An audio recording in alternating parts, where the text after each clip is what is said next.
देश में कई जगहों पर झमाझम बारिश का दौर जारी है। मौसम विभाग के अनुसार उत्तराखंड, हिमाचल प्रदेश, यूपी, बिहार, महाराष्ट्र, छत्तीसगढ़ और मध्य प्रदेश सहित अधिकांश राज्यों में आज भी बारिश की संभावना है।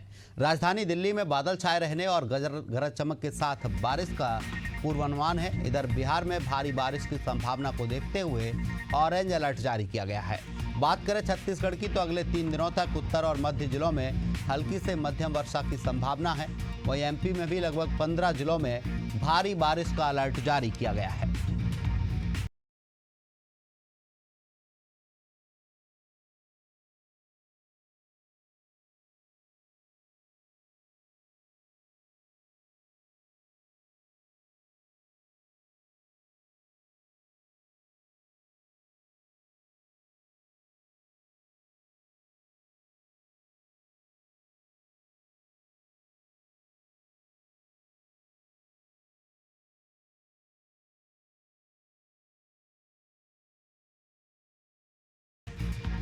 तो आपको बता दें, देश के कई राज्यों में लगातार बारिश का दौर जारी है। मौसम विभाग भी अलर्ट कर रहा है।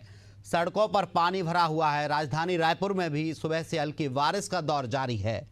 वहीं मध्य प्रदेश की बात करें तो मध्य प्रदेश के कई जिलों में अलर्ट जारी किया गया है। लगातार बारिश देखने को मिल रही है। छत्तीसगढ़ की बात करें तो राजधानी रायपुर में ही सुबह से लगातार बारिश हो रही है। रुक रुक कर बारिश का दौर जारी है। हमारे साथ मनीष कुमार पटना से हमारे सहयोगी संवाददाता लाइव जुड़े हुए हैं। वहीं दीपक नामदेव हमारे साथ विदिशा से लाइव जुड़े हुए हैं। इम्तियाज अंसारी रायपुर से हमारे संवाददाता लाइव जुड़े हैं।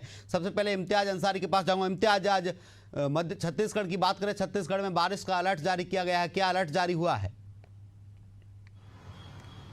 देखिए, बिल्कुल जिस तरीके से पिछले दिनों मूसलाधार बारिश हुई है, आज कल रात से भी बारिश जो है वो शुरू है और आज सुबह भी हल्की फुल्की जो है बारिश हो रही थी। अभी मौसम थोड़ा सा खुला है, यानी बारिश रुक गई है, लेकिन आसमान में बदली अभी भी छाई है। अगर हम बात करें तो 17 जिलों में येलो अलर्ट जारी किया गया है, जहां तेज बारिश हो सकती है। इसमें रायपुर, दुर्ग, भिलाई, राजनांदगांव, रायगढ़ समेत बलरामपुर के अलावा अनेक ऐसे जिले हैं जहां जो है येलो अलर्ट जारी किया गया और भारी बारिश की आशंका जताई गई है। जिस तरीके से बलरामपुर में अधिक बारिश होने के कारण वहां एक बांध जो है, बांध में दरार आ गई है, जिसके कारण से वहां के लोगों को ये सचेत किया गया है कि वो सुरक्षित स्थान पर चले जाएं और बांध की मरम्मत जो है वो करवाया जा रहा है। तो छत्तीसगढ़ में पिछले दिनों से आफत की बारिश हो रही है। वहीं अगर राजधानी रायपुर की हम बात करें तो तेज बारिश के कारण पिछले 2 दिनों पहले जो है कई जगहों पर जलभराव की स्थिति हो गई थी। प्रोफेसर कॉलोनी की बात करें, भाटा गांव की बात करें तो इन क्षेत्रों में जो है वो जलभराव हो गई थी, जहां लोगों को काफी परेशानियों का सामना करना पड़ा। वहीं अगर बात करें तो रात से जो बारिश हो रही है उसमें भी कई जगहों पर जलभराव की स्थिति है।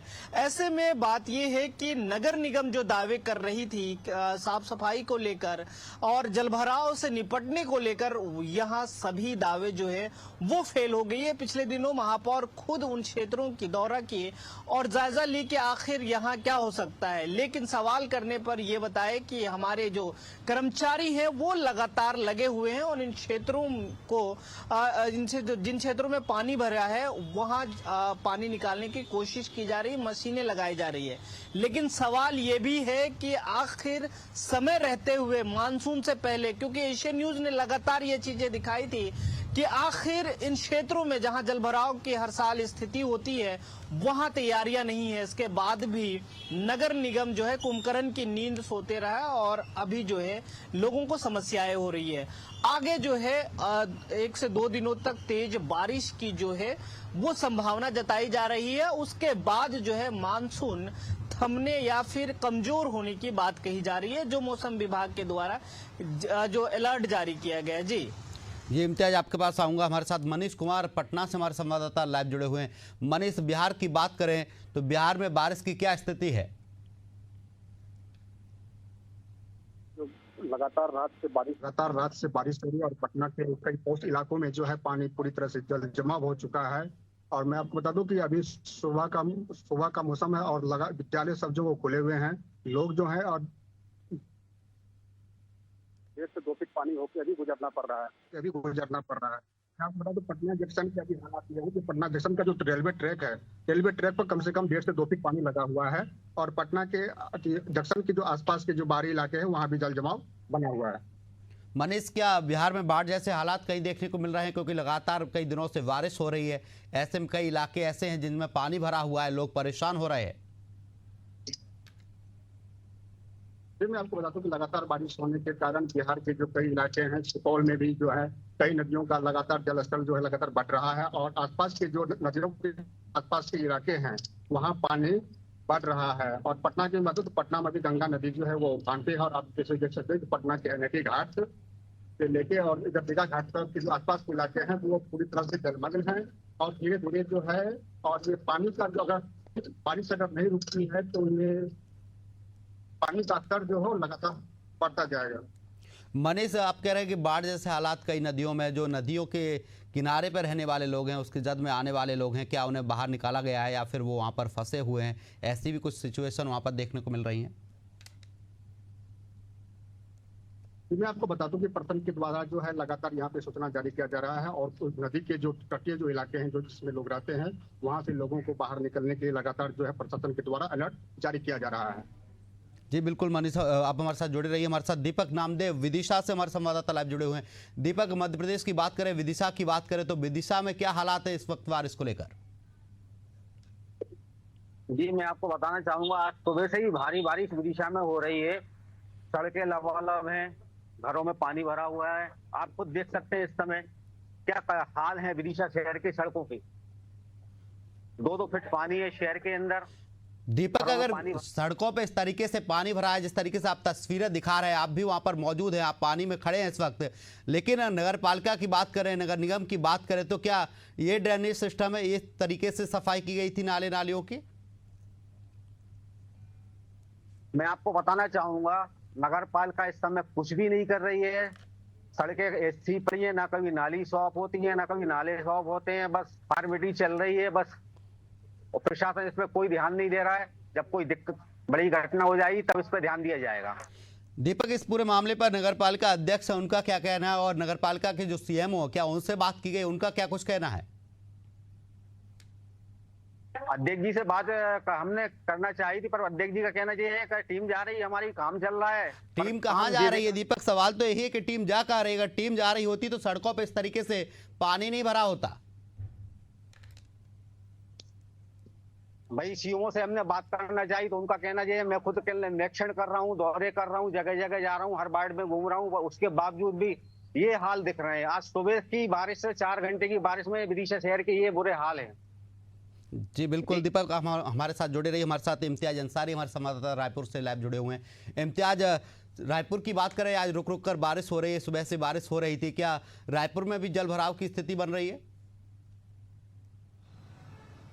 देखिए बिल्कुल, जो क्षेत्र डुबान के उसमें आते हैं वहां अभी भी जलभराव की स्थिति है और राजधानी रायपुर में ऐसी स्थिति बन जाती है कि थोड़ी सी बारिश होती है, हल्की सी बारिश में जो निचली बस्तियां हैं, जो निचला क्षेत्र है, जहां हर साल जो है डुबान के क्षेत्र में आता है, लेकिन इसके बावजूद भी नगर निगम ऐसे जगहों को चिन्हित करने के बाद भी ऐसे जगहों पर ड्रेनेज की व्यवस्था नहीं करवा पाती है। आखिर सवाल ये है कि वहां के लोगों का कसूरवार क्या है, क्योंकि हर साल वो प्रॉपर्टी टैक्स पटाते हैं, हर साल वो नगर निगम को टैक्स देते हैं। आखिर वो लोग भी ये सवाल कर रहे हैं कि हमारा टैक्स का पैसा जाता कहाँ है और हमारे क्षेत्र को डुबान के क्षेत्र में होने के बाद भी व्यवस्था क्यों नहीं की जाती है।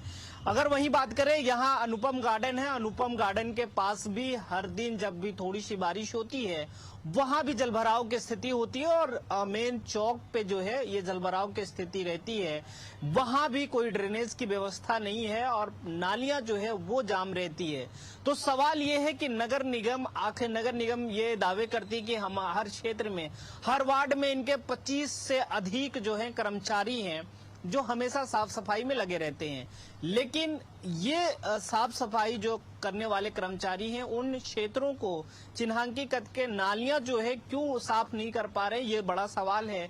लेकिन फिलहाल जिस तरीके से राजधानी रायपुर में बारिश हो रही है, कल ही जोन क्रमांक 7 में जो है कोटा के वार्ड क्रमांक 23 के लोग जो पहुंचे और वहां घेराव किए, क्योंकि वहां भी जलभराव की स्थिति थी। घर के जो दीवार हैं वो दीवारों में दरार आ गई क्योंकि घर में पानी घुस गया था। जिनके घरों की नींव जो है थोड़ी खराब है वो ढह भी गए। तो ये बड़ा सवाल है कि नगर निगम जो है आखिर इन क्षेत्रों को चिन्हांकित करने के बाद भी इन क्षेत्रों को समस्या से उबार क्यों नहीं पा रही है। तो अभी भी बारिश के अलर्ट जारी है और अगर अभी भी तेज बारिश होती है तो उन क्षेत्र के लोगों को काफी परेशानी होती है और घर से निकलना दुभर हो जाता है। बच्चे स्कूल नहीं जा पाते हैं। स्वास्थ्य अगर किसी की तबीयत खराब है तो उनको भी घुटने भर पानी में निकलकर स्वास्थ्य केंद्र जाना पड़ता है और इलाज करवाना पड़ता है। तो स्थिति गंभीर है। लेकिन फिलहाल देखने वाली बात ये होगी कि ये आफत की बारिश कब तक रुकती है और इन जो ऐसे क्षेत्र में लोग रह रहे हैं उनको कब तक राहत मिल पाती है। जी बिल्कुल इम्तियाज, तमाम जानकारी के लिए आपका बहुत बहुत शुक्रिया। हमारे साथ मनीष कुमार पटना से जुड़े, आपका भी बहुत शुक्रिया। और दीपक नामदेव, आपका भी तमाम जानकारी के लिए बहुत बहुत शुक्रिया।